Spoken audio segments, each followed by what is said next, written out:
ओम नमः सदेभ्यः ओम नमः सदेभ्यः यदर्चा भावेन प्रमुदितमनादरे तुर्यः छनता चित्ततरगी वदनमितमन्त सुमेधि लवन्ते सर्वत्य शिवसुमदमानं चिनुतता महावीर स्वामी महावीर स्वामी महावीर स्वामी भगवान नित्यं ज्ञान दर्शन नायिका चारित्र गंभीरा मोक्ष मार्ग प्रदेशिका पंच प्रवेशी भगवान की एकलाखीनाथ भगवान की अंतिम सत्संगपति भगवान महावीर स्वामी की आचार्य श्री कुंद कुंद भगवंत की आचार्य श्री विमल सागर जी महाराज की आचार्य गुरुदेव सरस्वती सागर जी महाराज की श्री कमलाओं बलि रंग की दान प्रधान निर्मली माता की जय बोले परम पूज्य ध्यान विराज संत आदि सम्मति गुरु गौरव आचार्य गुरुदेव श्री सुंदर सागर गुरुदेव की समस्त आचार्य संघ की भव्य आत्माओं भगवान महावीर के पावन पवित्र वीतराग शासन में हम सब लोग चल रहे हैं और चलते चलते चलते चलते ऐसे अवसर मिल जाते हैं जिन अवसरों पर हम अपनी आत्मा के उत्थान करने का पुरुषार्थ कर लेते हैं। राजा सैनिक जिनको हम बिंबिसार भी कहते हैं, इतिहास के पन्नों पर राजा सैनिक का नाम बिंबिसार आता है और जैन शासन के इतिहास में जैन शासन के शास्त्रों में नाम आता है राजा सैनिक। जिस राजा सैनिक ने रानी चेतना से भगवान महावीर के पूर्व गर्भस्थ अवस्था की मौसी से विवाह किया, अर्थात ये कहते हैं त्रिशला की बहन चेतना से विवाह किया। और विवाह कैसे किया? जिस प्रकार का विवाह आप लोग करते हो वैसा नहीं। जिस प्रकार की आज विवाह होते हैं, लड़की पसंद आ गई उठाकर, पहले समय में भी राजा लोग ये कहते थे कि तुम पहले के लोगों के अंदर शिष्टाचार होता था, आज शिष्टाचार नहीं। अर्जुन के बारे में आता है कि जब अर्जुन को सुभद्रा का हरण करना था तो घोषणा कर दी थी कि मैं वैसे ही राजा सिद्धार्थ राजा सैनिक जिन्होंने चेतना से विवाह किया, वो राजा सैनिक जो जन्मजात जैन कुल में पैदा हुआ, जन्म से नमोकार मंत्र सुना, किंतु काल परिवर्तन हुआ। उप सैनिक को लगा कि मुझे अपना वचन पूरा करना है और राजा सैनिक जो था उसे नगर से निकाल दिया। बीच में बहुत बड़ी घटना है, कभी अवसर हुआ तो सुनाएंगे। किंतु राजा सैनिक निकल गया और उसने एक टाइम के भोजन के लिए, कितने समय के लिए? एक समय के पेट को भरने के लिए भोज भिक्षु का साथ पकड़ लिया और कहने लगा बुद्धं शरणं गच्छामि, बुद्धं शरणं गच्छामि। जबकि सुना जाता अरिहंत शरणं गच्छामि, साहु शरणं गच्छामि, किंतु पापी पेट के कारण भोजन करने बैठा और उस भोज भिक्षुक ने नियम ले लिया कि हे राजा, हे सैनिक, मैंने तेरा उपकार किया है, जब तू राजा बने तो तुझे मेरे बौद्ध धर्म का प्रचार। राजा सैनिक भूल गया था कि मैं कौन था। आप सब लोग भूल गए हो। आप कौन हो? आप कौन हो? हम जैन नहीं, हम लोग भगवान महावीर के वंशज हैं।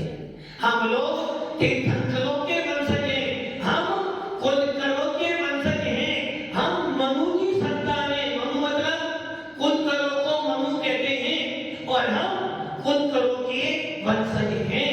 जिस शासन में अहिंसा परमो धर्म बोला जाता है, जिस शासन में आत्मा को परमात्मा बनाया जाता है, जिस शासन के अंदर राग देश को छोड़कर समता भावों को धारण किया जाता है, जिस शासन के अंदर मात्र मात्र मात्र साधना करने के लिए ही उत्पन्न हुआ जाता है, ऐसे वीतराग शासन को हम सबने पाया है। इस वीतराग शासन को पाकर इस वीतराग शासन को पाकर भी, इस जैन कुल को पाकर भी, सच्चे देवताओं को उनके प्रति श्रद्धा करने के बाद भी, नमोकार मंत्र बोलने के बाद भी यदि अपने अंदर की आत्मा के ऊपर श्रद्धा नहीं हुआ, अपने अंदर का परमात्मा नहीं दिखा, अपने अंदर के परमात्मा की याद नहीं आई, तो समझ लेना तेरा जिस शासन का पाना, तेरा जिस शासन में जैन लिखना सब का सब तेरा व्यर्थ है। बड़ा पुरुषार्थ किया है किसके लिए? दुर्लभ नहीं जो चिंतामणि तो पर्याय नहीं तस तड़ी लट बिपिन अली आदि सरी धर धर मारियो सही बहुपी। निगोद में थे, कहां पर थे? निगोद में थे, अर्थात जहां आप बैठे हो इससे 7 राजू नीचे थे। कितने राजू? 7 राजू नीचे थे। नारकी नहीं बने। कलकल भूमि, उस कलकल भूमि 7 नरकों के नीचे एक राज्य में कलकल भूमि है और 6 राज्यों के अंदर 7 नरक है और उस एक राज्य के नीचे कलकल भूमि है। उस कलकल भूमि में पड़े रहे क्या बनकर पड़ रहे? एक इंद्री। कौन सी इंद्री? एक इंद्री। और उस एक इंद्री में क्या किया आपने? कुछ नहीं किया। कर्म फल चेतना होगी। चेतना 3 प्रकार की होगी। आत्मा 3 प्रकार की, हमने सुना भी होगा, बहिरात्मा, अंतरात्मा और परमात्मा। किंतु चेतना 3 प्रकार की, कर्म चेतना, कर्म फल चेतना और ज्ञान चेतना। कर्म फल चेतना मतलब कर्म का फल भोगना और कुछ भी नहीं। अब आप ये विचार कर लो, आज आपके पास में 500 इंद्रियों की क्षमता है, मन मिला है और इतना सब होने के बाद आप ये जानते हो कि मैं अपना सारा काम कर सकता हूं, अपना अच्छा बुरा जानते हो, हित अहित जानते हो, सेव्य असेव्य जानते हो। उसके बाद भी यदि तुम अपनी आत्मा का कल्याण करने का पुरुषार्थ न करो, इतना सब हो जाने के बाद भी यदि आपकी रुचि आत्मा को परमात्मा बनाने में ना लगे, यदि इतना सब हो जाने के बाद भी आपकी प्रीति आत्मा में ना लगे, तो समझ लेना चिंतामणि रतन तो मिला, किंतु विषय भोग के लिए फेंक दिया। दुर्लभ नहीं जो चिंतामणि। कहां से निकले आप लोग?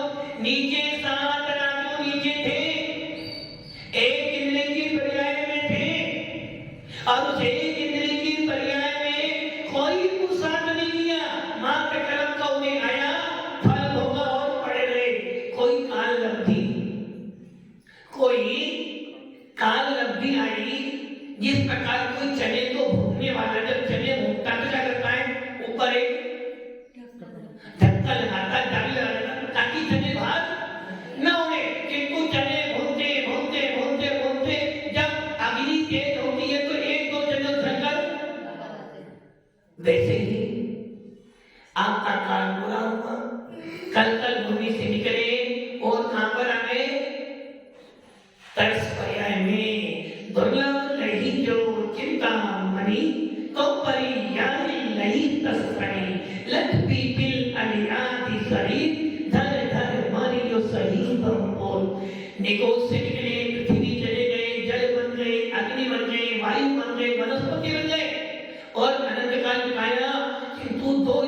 तीन इंद्री, चतुर्ंद्री, पंचेंद्री, इसमें आना अति दुर्लभ।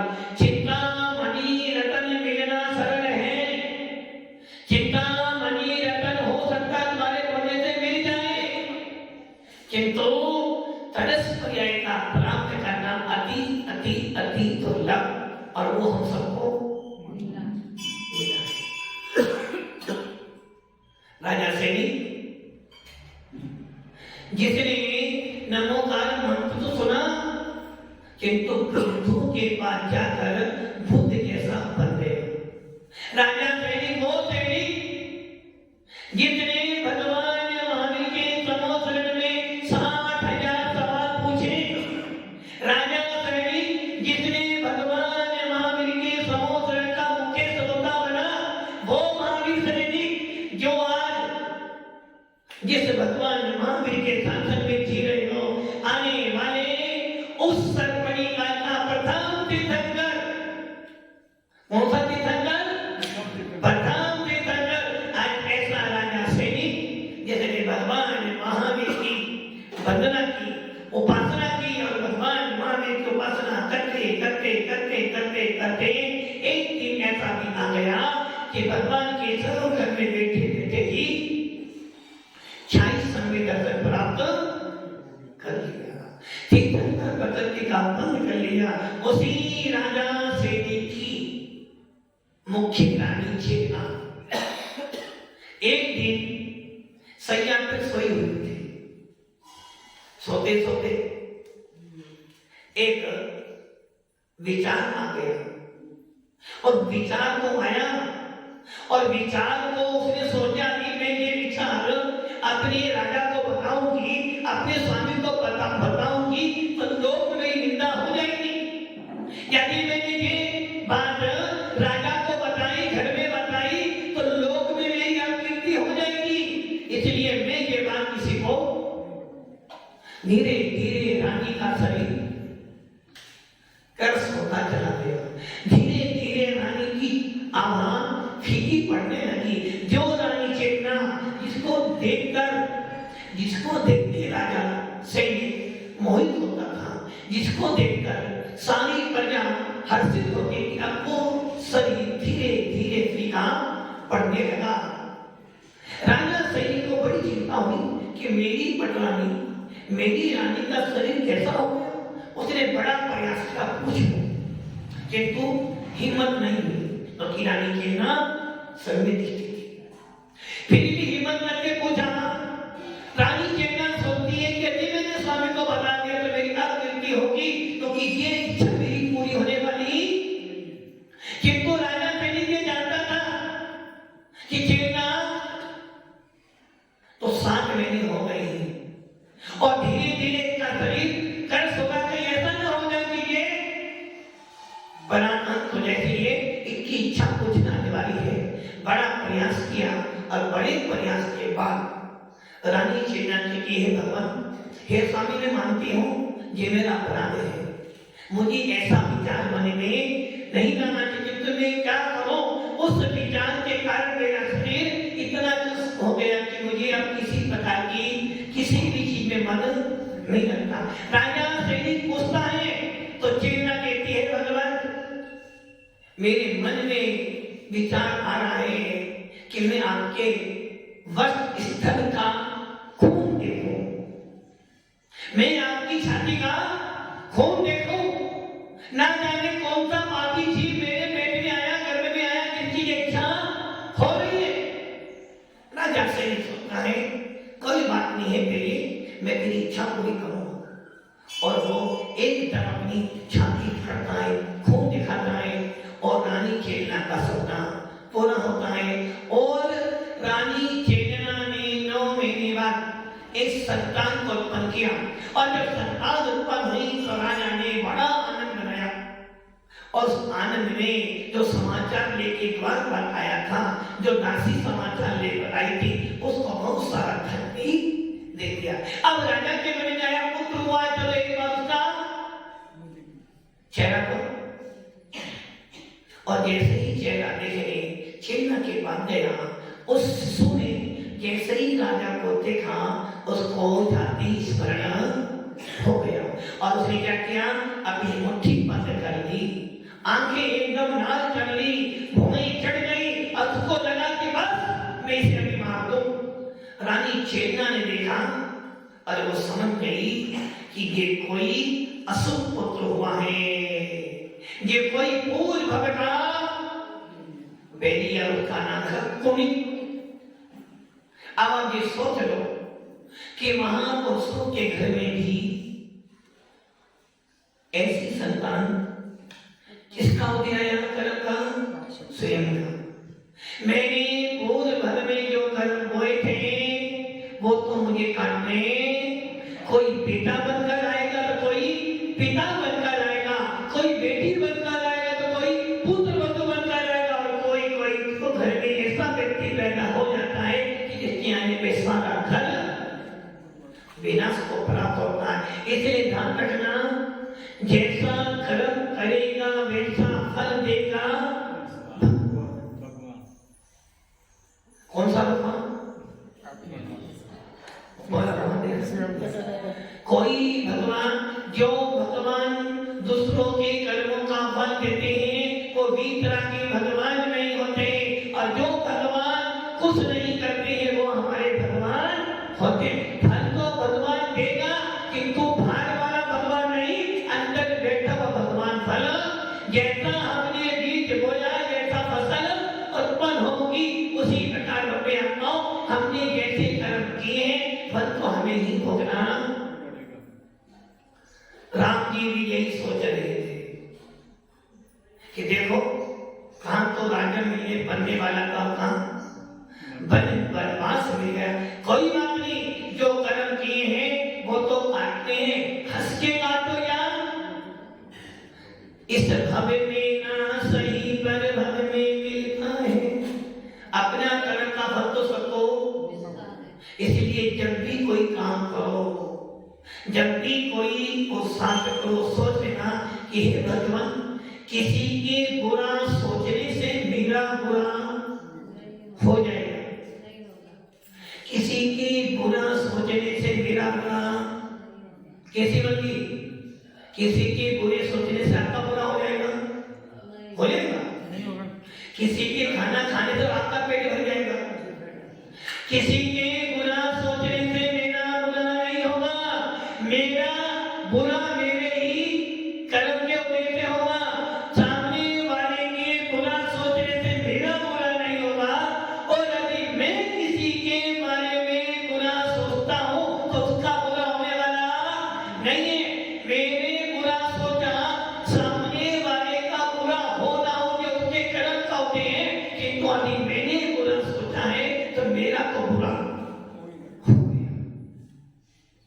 इसलिए किसी के बुरा सोचने से मेरा बुरा नहीं होगा, मैंने बुरा सोचा है तो मेरा बुरा निश्चित। इसलिए राम जी भी यही विचार कर रहे थे। राजा दशरथ कहते हैं मैंने कर्म ऐसे बांधे थे, मुझे आगे देखना पड़ा, अब तो मैं शुभ अशुभ कर्मों से रहित होकर मुनिराज बनूंगा और ऐसी साधना करूंगा कि सीधा सिद्धत्व की प्राप्ति करूंगा। रानियों, राम जी जा रहे हैं, तुम्हारे बेटे हैं, मैंने तो घर का त्याग कर दिया है, तुम जानो। और राम जी, मुझे अब राम से कोई विरोधन। रानियां जाती हैं, राम को समझाती हैं, किंतु राम जी कहते हैं माता श्री जब एक बार कदम बढ़ा लिया है तो अब तो पीछे, क्योंकि हमें पता है भरत ये हमारे प्रति बहुत ज्यादा अनुग्रहित हैं, इसलिए हम नहीं चाहते कि हमारे रहते रहते भरत की अपकीर्ति हो।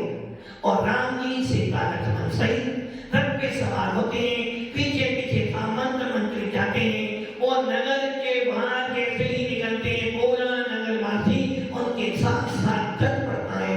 अब राम जी सोचते हैं इनको अभी भेजना है तो कुछ ना कुछ तो उपाय करना ही पड़ेगा। और जैसे ही नगर से बाहर निकले एक मंदिर दिख गया जिसमें 18 तीर्थंकर की विशाल प्रतिमाएं विराजमान थी। वहां जाते हैं और सबके सब रुक जाते हैं। राम को ठहरा देखकर